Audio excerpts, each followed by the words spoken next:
السلام عليكم متتبعينا، تنتمنى تكونوا بخير وعلى خير وفي احسن الاحوال. اليوم غنقدم لكم واحد الحلوه سهله وما فيهاش المقادير كتار.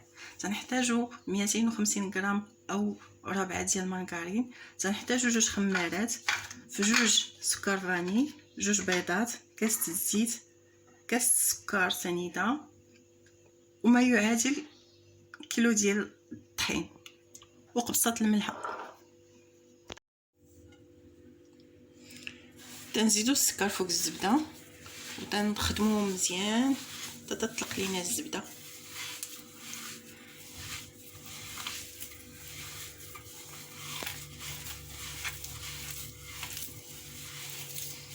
على هذا الشكل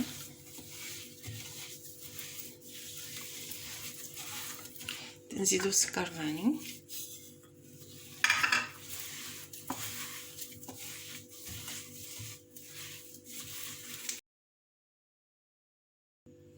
نبداو تنزيدو بشويه بشويه الزيت وتندخلوها مع الزبده.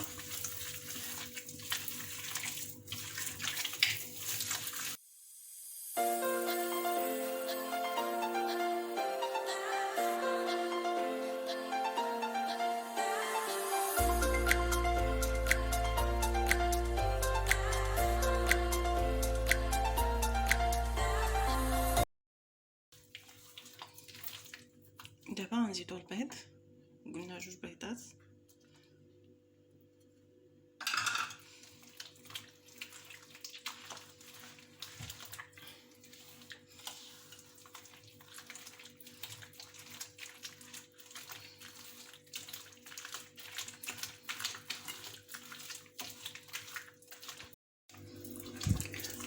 ودابا غنبداو نزيدو الدقيق بشويه بشويه.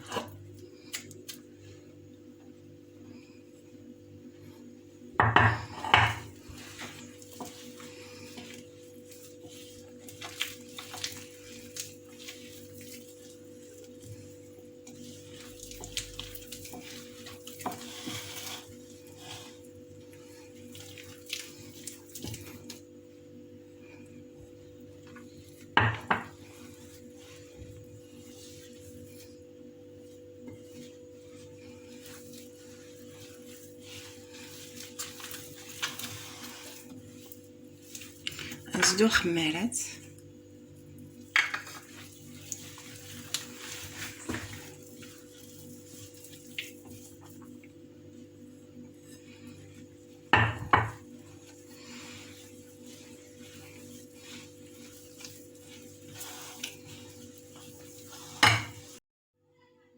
بعد ما تندخلو الدقيق ديالنا كله كيلو اللي عندنا في الحلوه ديالنا تولي على هذا الشكل. ودابا غادي نشكلوها كما بغينا على حساب الطوابع اللي عندكم. تناخدو بلاستيكه تنقسموها على 2، تنديرو في وسط العجينه ديالنا هكايا وتنبداو ندلكو.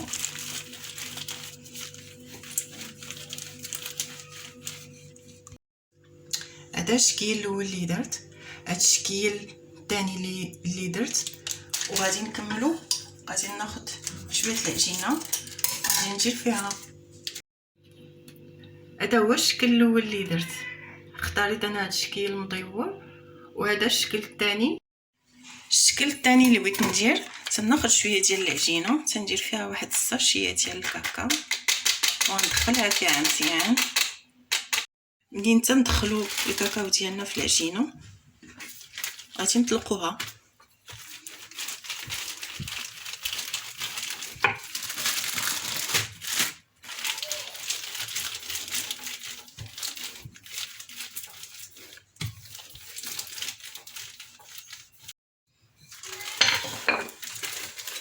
صافي وتنطبعوا بهذا الطابع هذا هكا.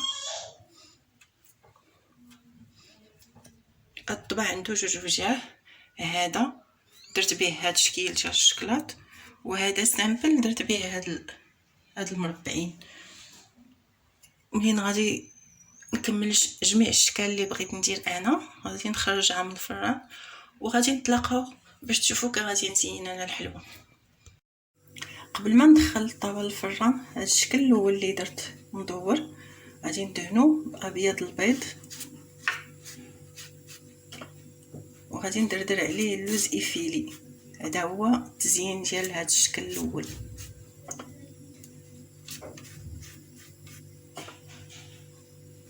تندهنو مزيان بابيض البيض، تندردرو عليه اللوز هكا ايفيلي.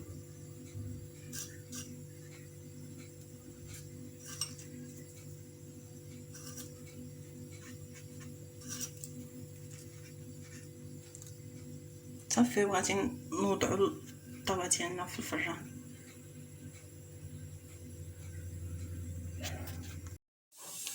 الشكل الرابع اللي بغيت ندير، تناخذ شويه ديال العجينه، تندير فيها جهد نص زلافه ديال الكوك.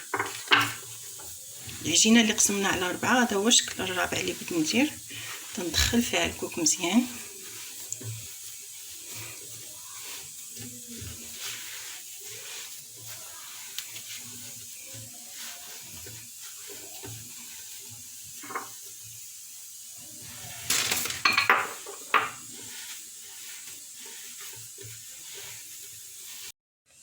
ملي تندخلوا الكوك ديالنا في العجينه، تنبداو نشكلوها على شكل كويرات بحال هكا. تنوضعوها في السكر سنيده، تناخذوا الطابع ديال البطاطا تنشكلوها تجينا على هذا الشكل هذا. تنستمروا على هذه الطريقه حتى تنكملوا العجينه اللي عندنا.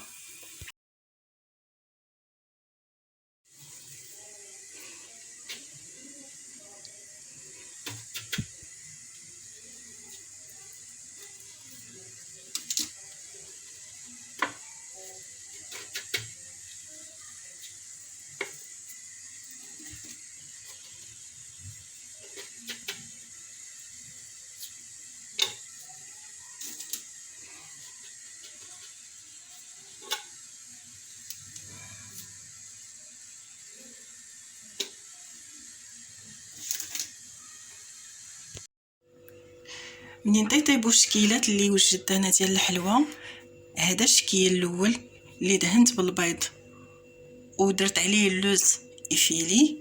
هذا الشكيل الثاني اللي غادي نلاصقو اللي درت فيه شاصيه ديال الكاكاو.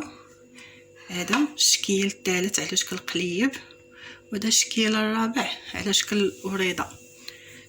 هذا الشكيل غنجمعو بالغليكوز بوحدو. عندي هنايا تناخذ الكاوكاو تنحمرو وتنطحنو، وهذا وتنجمعوه مع شي 2 معالق ديال الحليب نيستلي. عندي هنا الشكلاط مذوب. عندي هنا الكونفيتور ديال الحلويات مع 1-2 معالق ديال السكر سنيده، تنخليه حتى يغلي مزيان وتنزيد عليه شويه ديال الجليكوز. دابا غادي نبداو باش نجمعوا الحلويات ديالنا. تنديروا الجليكوز تلصقوا عليه، هذا تجي هاد الحليوه هكا على هذا الشكل.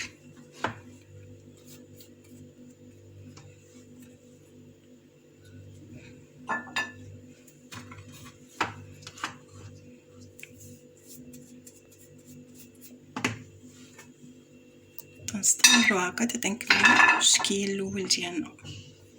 دابا غادي نلصقوا الشكل الثاني. تندير الشكلاط نجمعه بحال هكا،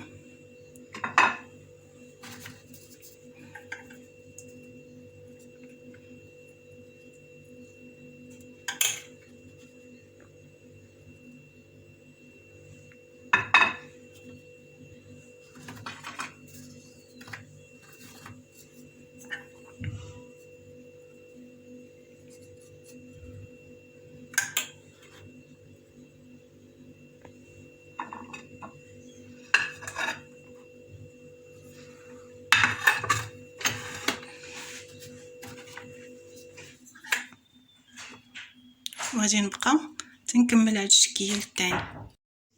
ودابا غادي نلصقوا الشكل الثالث ديالنا اللي تنديروا فيه الكونفيتور.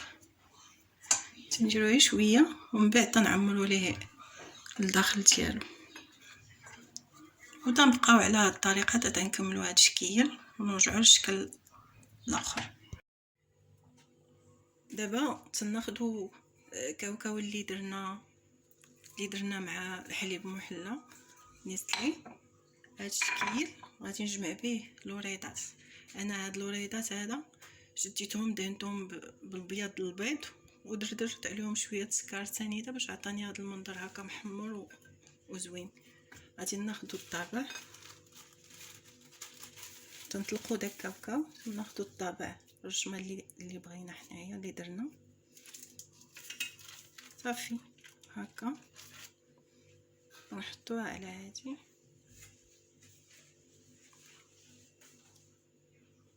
على هاد الشكل. هذا هو الشكل اللي درت. وانتم يمكن تشكلوا كما بغيتوا، كما عجبكم الحال تشكلوا. كاينين بزاف الاشكال ممكن تشكلوا بها. هذا هو الشكل النهائي ديال الحليوات ديالنا. بعجينه وحده قدرنا نخرجوا بزاف الاشكال ديال الحلوى، وانتم يمكن تخرجوا كتر وكتر.